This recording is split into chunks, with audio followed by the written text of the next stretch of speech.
What's going on, Bills Mafia? Welcome back to the Bills Bunker. And I'm going to be talking about the Vegas Raiders versus the Buffalo Bills. First time we played the Raiders since they moved to Las Vegas. Week 4 matchup. Should be an exciting one. I think the Bills should be able to come away with the victory.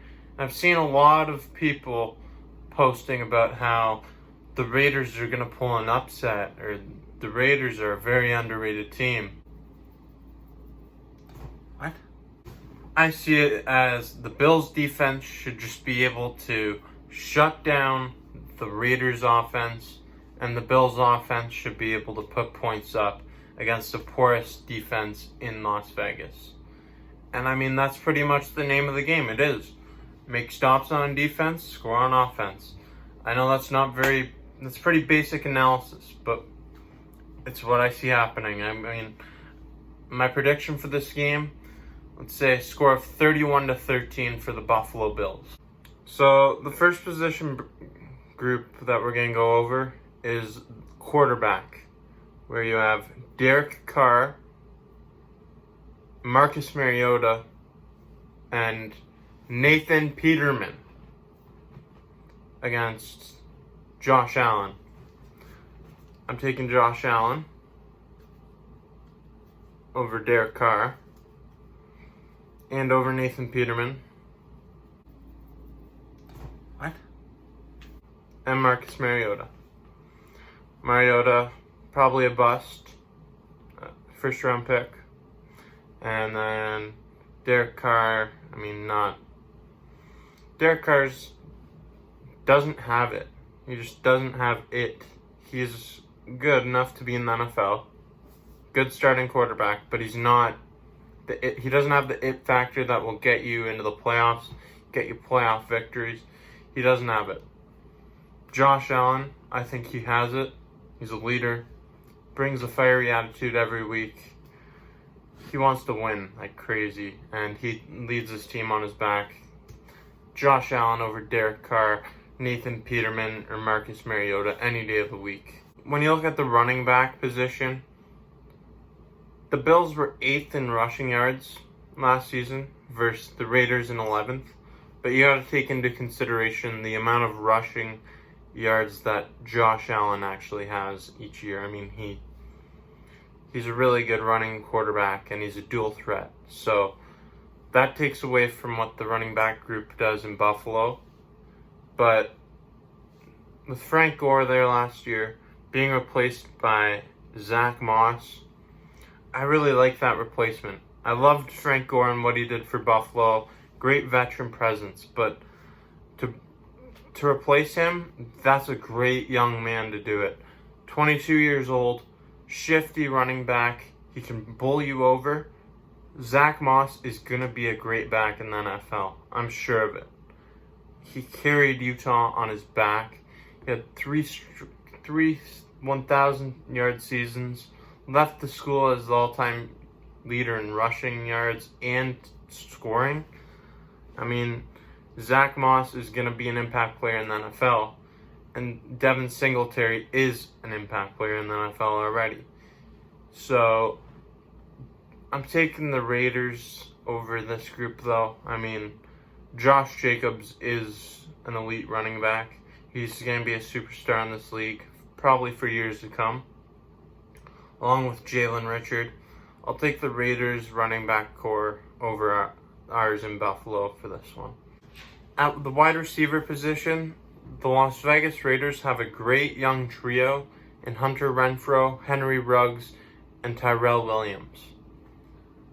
But the Buffalo Bills new trio is on another level from that. Stephon Diggs, still young, with Cole Beasley, John Brown, and others. I mean, there's other guys on this wide receiving core that can make an impact as well.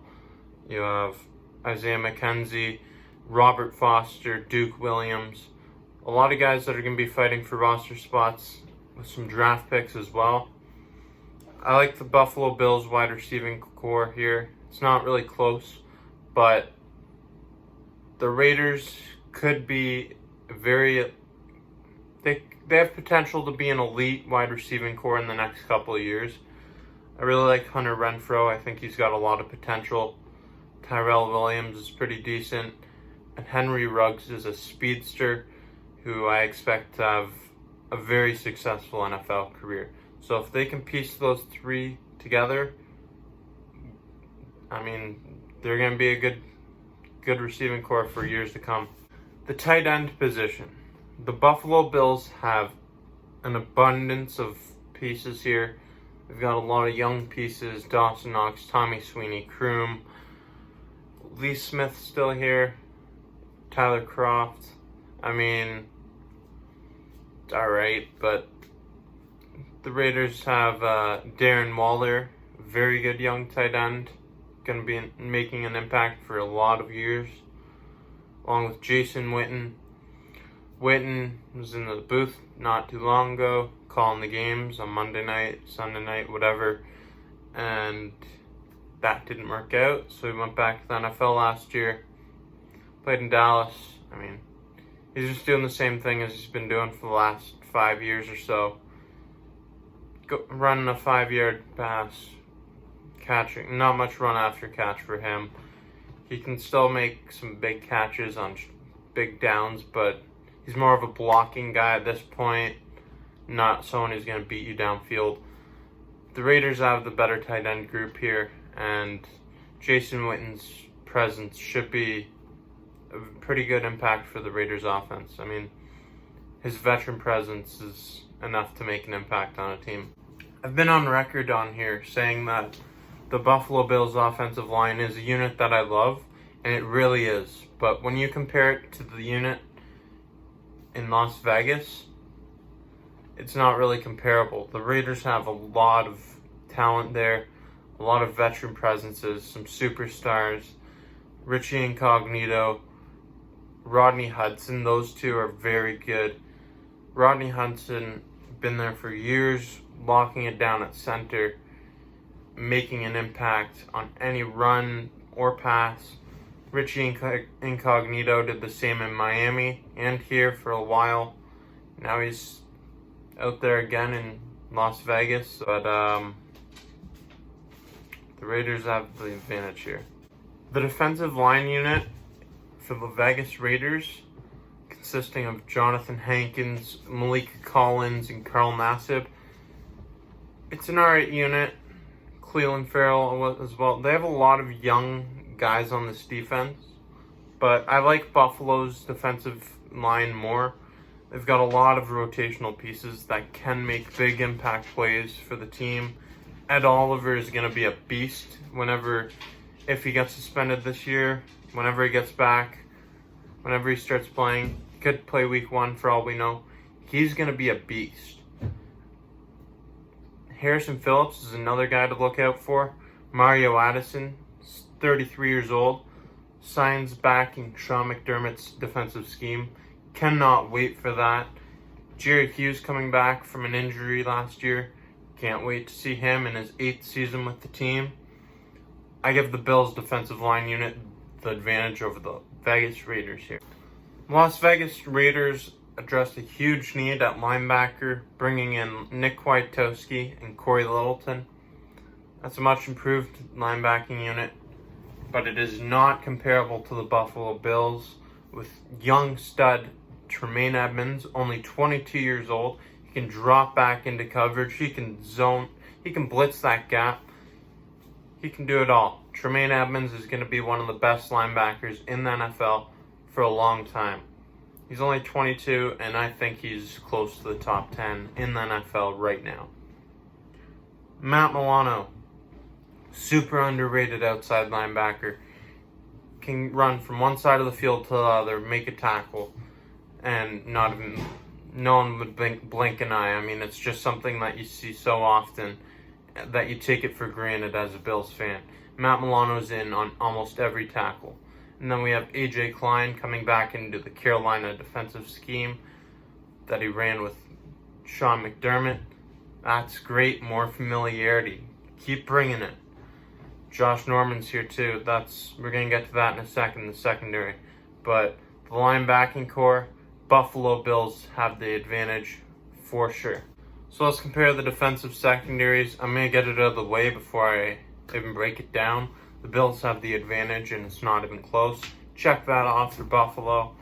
But the Raiders have a lot of young talent here, and they're trying to build something that is going to be special, but it remains to be seen. They have Trayvon Mullen, Donald Arnett, Demarius Randall, Demarius Randall's a big pickup for them. Prince Amukamara's there now. I mean, there's so many guys here. And the list continues to go on. Jonathan Abram, LaMarcus Joyner, so many pieces. And if they can keep this core together, then I see that translating to future success. How so? Well, if you look at what Buffalo has done with their secondary, we brought in Tre'Davious White. You had Jordan Poyer and Micah Hyde come in around the same time. If not, it was all in the same year. But those guys all came in around the same time. And they've been working together, and look at what they've built. They've kept those three pieces around, and then they brought in Josh Norman and some other rotational pieces to cover that second cornerback position spot. That's what I see the Raiders doing here. They're not going to keep everyone on this current defensive secondary, but they will keep a bunch of these pieces if they can perform up to standard. And from there, they're going to bring in some other rotational pieces, and they're going to have one of the best defensive secondaries in the NFL if they can piece it together, which remains to be seen. Buffalo Bills have the advantage. That's all for this video. Stay tuned for more content on my channel, The Bills Bunker. Check out the Instagram, Twitter, and the Facebook group. Thank you for watching, Bills Mafia. Keep going. Keep cheering for the Bills. Let's go. Big year in 2020. Thank you.